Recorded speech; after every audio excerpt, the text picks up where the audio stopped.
The morning sun disappeared behind massive shadows as enormous white ships descended from the clouds above Seoul.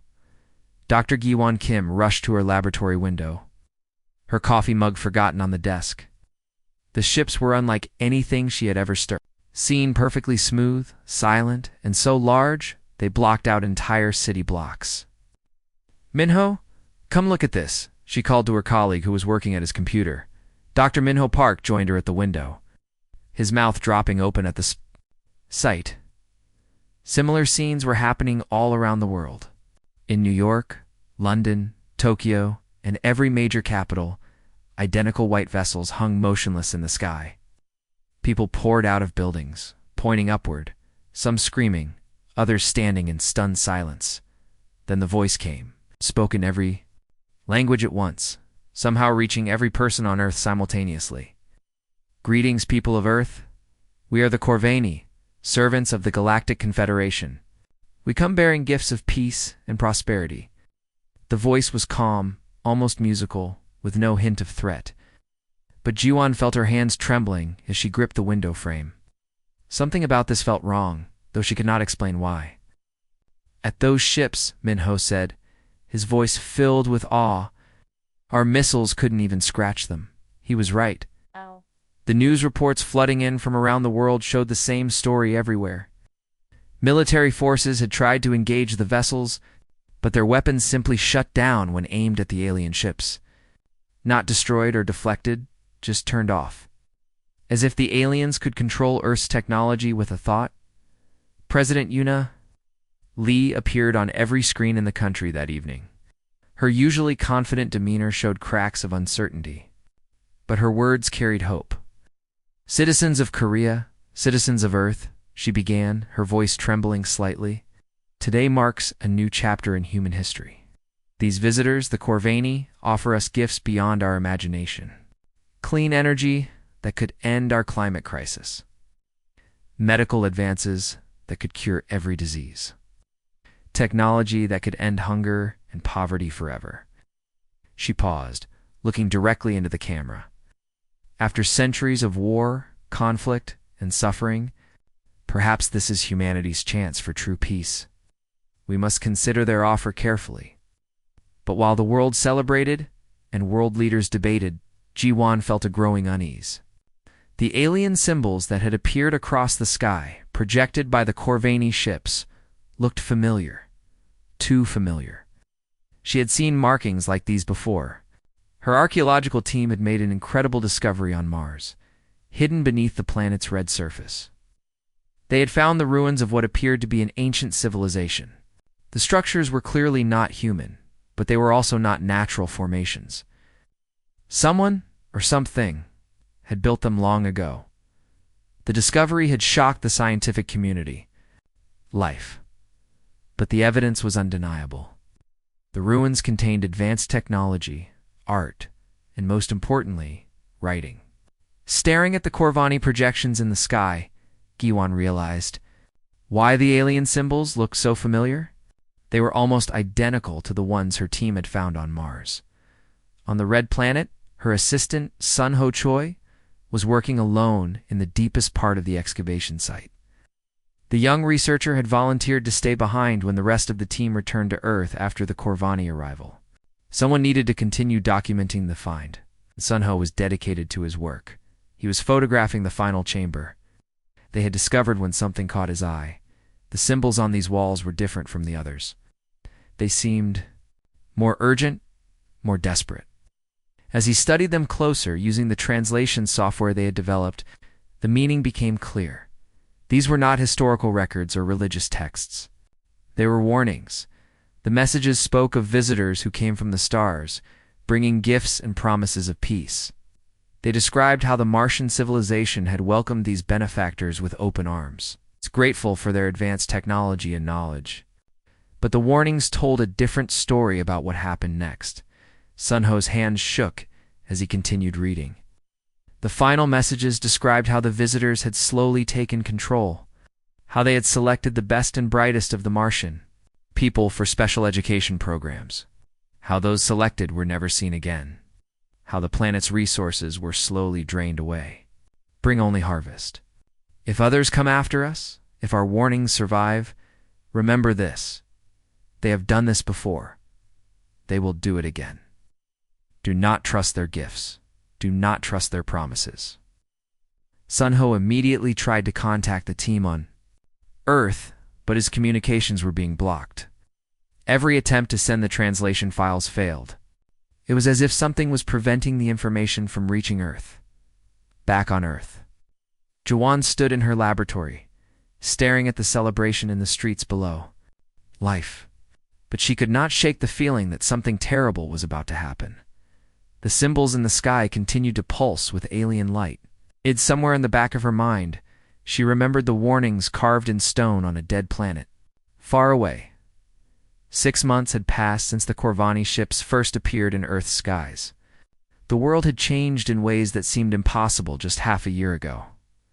Dr. Juan Kim walked through the streets of what was now called New Seoul, barely recognizing the city where she had lived her entire life. The buildings sparkled with a strange, beautiful light that came from Corvani technology built into every structure. The air smelled fresh and clean, free from the pollution that had choked the city for decades. Electric cars glided silently along roads that never seemed to have traffic jams anymore. Designed by advanced minds far superior to human engineers. Juan, isn't this amazing? Her friend Haijanam caught up with her as she walked past one of the new guidance centers. Haijanam worked as a doctor at the local hospital, which had been completely transformed by Corvani medical technology. It's incredible, Guan replied, though her voice lacked enthusiasm. How are things at the hospital? Hajin's eyes lit up with genuine excitement, like nothing I ever imagined possible. We cured a child's cancer yesterday in just 2 hours. 2 hours, Juan? The machines they gave us can fix genetic diseases, reverse aging, even regrow lost limbs. It's like we're living in a dream. While the rest of the world celebrated their new paradise, she carried a terrible secret. Her research team on Mars had finally managed to decode the complete messages left by the extinct Martian civilization. What they found made her blood run cold. The messages told a story that sounded frighteningly familiar. Long ago, beings from the stars had arrived on Mars. Just as the Corvani had come to Earth, they brought advanced technology, cured diseases, and promised peace and prosperity. The Martian people welcomed them with open arms, grateful for their gifts. But the story did not end happily. The alien visitors, who called themselves benefactors, slowly began to change how Martian society worked. They suggested improvements to government, offered to help with education, and gradually took control of important decisions. The Martians barely noticed as their freedom slipped away. Then came the demands. The visitors needed the planet's most promising young people for advanced education programs among the stars.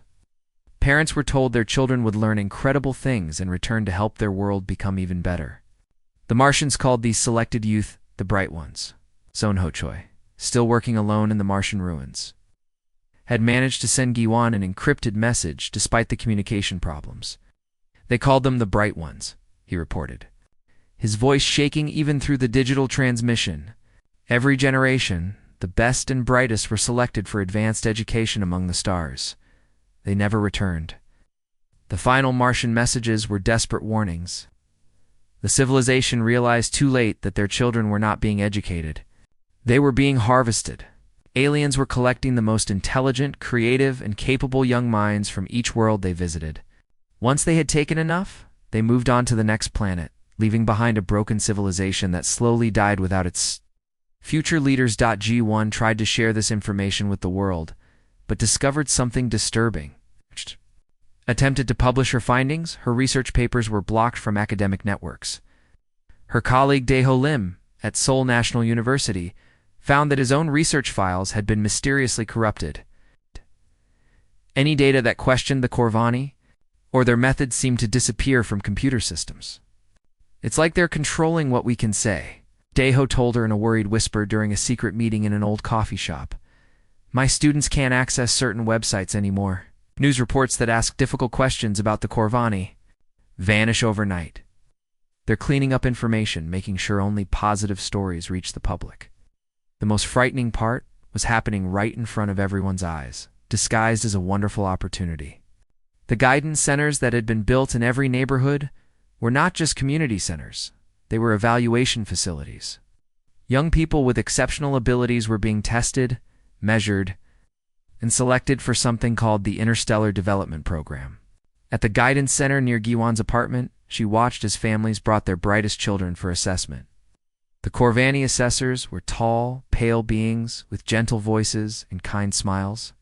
They spoke softly to the children, asking them to solve puzzles, demonstrate their talents, and show their creativity. 15-year-old Minji SEO had just finished her evaluation. She was a brilliant student who could solve complex mathematical problems in her head and spoke 4 languages. Fluently, her parents, Kiwan and Nari SEO, stood proudly beside her as the Corvane assessor delivered the news. "Your daughter has exceptional potential," the alien said in perfect Korean. "She has been selected for our Interstellar Development Program.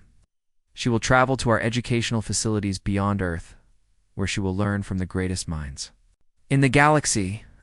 In time, she will return to help lead humanity into a bright future." Kiwan and Nari beamed with pride. Their daughter had been chosen for the greatest opportunity in human history. They signed the papers without hesitation, trusting that they were giving their child the chance of a lifetime. But Jawan knew the truth. Minji would never return. She was being sent to the same fate as the bright ones of Mars, to disappear forever into the vast machinery of the Corvani Empire. The parents were signing away their daughter's life. They had no idea.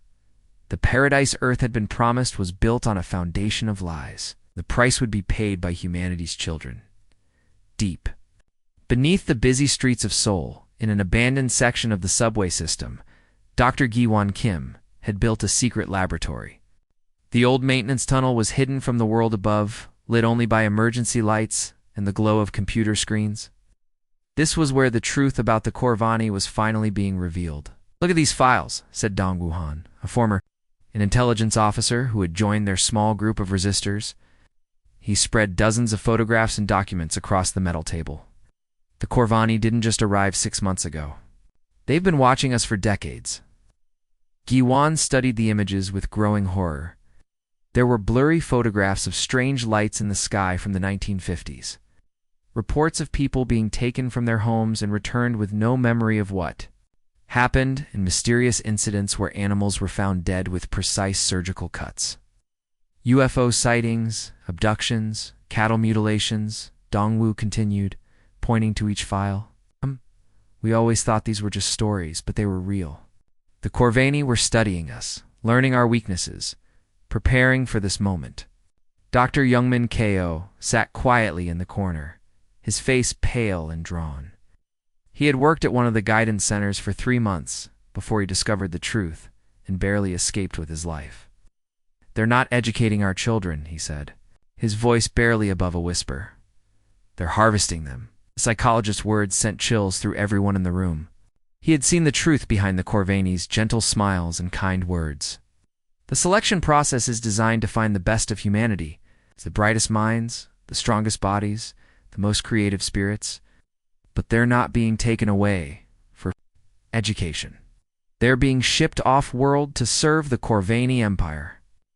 Youngman explained how the guidance centers really worked. Children were tested not just for intelligence, but for physical health, emotional stability, and something the Corvani called adaptation potential. Those who scored highest were marked for immediate collection. Their parents were told they would receive the best education in the galaxy, but the truth was far darker. "I saw the holding facilities," Youngman continued. "Underground chambers where selected children wait for transport ships. They're kept in a drugged state, peaceful and compliant. When I tried to help some of them escape, I discovered the exits were sealed. The only way out was through the transport tubes that led directly to the Corvani ships. Meanwhile, similar resistance groups were forming around the world. In London, a former British Special Forces soldier named James Wright had teamed up with Dr. Soyeon Jang, a Korean scientist who had been studying in England when the Corvani arrived. Together, they had uncovered evidence of the aliens' activities throughout Europe. The pattern is the same everywhere, Soyun reported during a secret video call with G1's group. They arrive, they offer gifts, they build trust, and then they start taking what they really want. But James found something interesting in the military archives. James Wright's weathered face appeared on the screen. The Corvani have done this before, not just on Mars, but on dozens of worlds. We found references to similar events in ancient texts from around the world. Stories of sky gods who demanded tribute in the form of the young and talented. Every culture has these legends, but we never realized they were historical records. In Tokyo, scientist Takeshi Yamamoto had made an even more disturbing discovery. He had been analyzing the technology the Corvani had given to humanity and found something. That made him question everything. The devices they gave us aren't just advanced, he explained during another encrypted call. They're built using materials and methods that could only come from multiple different worlds. This technology is a combination of discoveries from dozens of civilizations. Guan felt sick as she realized what this meant. They're not just harvesting people, she said slowly. They're harvesting entire civilizations. Taking the best minds from each world they visit, forcing them to create new technologies, then using those technologies to conquer the next world. The Resistance members began to see the full scope of the Corvani's operation. They were not just aliens seeking to help humanity, they were cosmic parasites, moving from world to world, taking what they needed and leaving nothing behind but empty shells of once great civilizations. But humanity had something the other worlds might not have had a long history of recognizing and fighting oppression. Kwang Soo-yoon, a man who had escaped from North Korea years earlier, understood this better than anyone. I've seen this before, he told the group, his voice filled with quiet determination. The promises of a better life, the gradual loss of freedom, the way people become dependent on their oppressors. But here's what the Corvani don't understand about humans. We remember, we learn. We pass down stories of how to resist. Kwang-soo explained how every major civilization on Earth had faced invasion and colonization at some point. Romans, Mongols, European colonizers, totalitarian governments, humanity had survived them all by learning to recognize the patterns and fight back. The Corvani's mistake, Giwan realized, is assuming Earth is like every other world they've conquered. But we're not. We've been preparing for this fight for thousands of years, even if we didn't know it. For the first time since discovering the truth, Guan felt a spark of hope. The aliens were powerful, but they had never faced a species that had learned from its own history of oppression. The resistance was small, but it was growing. It carried with it the accumulated wisdom of every human who had ever fought for freedom. The real battle was just beginning. The underground resistance had spread like wildfire across the globe. What began as a small group of scientists and former military officers in Seoul had become a network connecting every major city on Earth. Dr. Giwan Kim sat in her hidden laboratory, surrounded by screens showing encrypted communications from resistance cells in London, Tokyo, New York, and dozens of other cities. We have confirmation from Berlin, reported Yunji Park, a former journalist who now coordinated international communications. Their cell has successfully infiltrated 3 guidance centers and rescued 47 children, similar reports came in from around the world as the resistance grew stronger each day. The key to their success came from an unexpected source. Taeyeon Kim, a young computer programmer who had lost his sister to the Corvani selection process, had discovered something remarkable about the alien technology. They're incredibly advanced, he explained to the group, his fingers flying across multiple keyboards. But they're not creative. They follow exact patterns in everything they do. Taeyun had spent weeks studying the Corvani systems, looking for weaknesses. What he found was that the aliens thought in rigid, predictable ways. Technology was perfect, but it couldn't adapt to unexpected situations. If you do something they haven't planned for, their systems freeze up, he said. With a grin, we can use that against them. Using this knowledge, resistance cells began launching coordinated attacks on Corvani facilities. They didn't try to fight the aliens directly. Instead, they used confusion and chaos to overwhelm their systems. A group in Paris discovered that playing multiple musical instruments at once near Corvani equipment caused their machines to malfunction. In Mumbai, resistors found that rapid changes in temperature made alien sensors go haywire. Meanwhile, in the mountains outside Busan, Captain Jungwon Lee had established a training camp for civilian volunteers. The former military officer had served in conflicts around the world, but he knew this fight would be different from anything he had experienced. Listen carefully. He told a group of new recruits who had gathered around a campfire, "We cannot match their technology. We cannot match their weapons. But we have something they don't understand, the ability to adapt and improvise." The training camp was hidden in caves and abandoned buildings, invisible to Corvain surveillance. Here, teachers, doctors, students, and factory workers learned the basics of guerrilla warfare. They practiced moving silently through forests, communicating without electronic devices, and most importantly, thinking creatively under pressure. "They've studied our official histories," Jungwon explained during one training session. "They know about our wars, our governments, our military tactics, but they don't understand our spirit. They've never faced a species that learned from its own oppression." The captain taught his recruits lessons from every resistance movement in human history.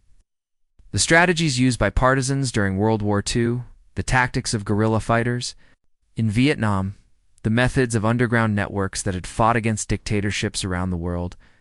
Each lesson was adapted for fighting an enemy with superior technology but limited imagination. The breakthrough that changed everything came from an unexpected discovery on Mars.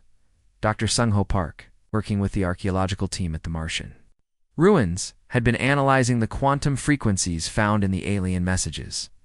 What he discovered made him contact Earth immediately. "Juan, you need to hear this." Sung-Ho's voice crackled through the encrypted communication system. "The messages we found aren't just warnings from the past. Some of them are recent. The revelation sent shockwaves through the resistance. Hidden throughout the galaxy were colonies of survivors from worlds the Corvani had harvested. These beings had managed to escape before their civilizations were completely destroyed, and they had been waiting in secret for someone to start the fight against their oppressors. "They're not all dead," Sung-Ho reported, his voice shaking with excitement. "Some survived in hidden colonies scattered across dozens of star systems. They've been watching the Corvani, learning their patterns, waiting for the right moment to strike back." The quantum messages revealed a vast network of resistance that had been building for centuries. Species from across the galaxy had been trying to fight the Corvani individually, but they had all failed because they fought alone. The message was clear: only by uniting could they hope to defeat their common enemy. This discovery gave the human resistance new hope and new allies.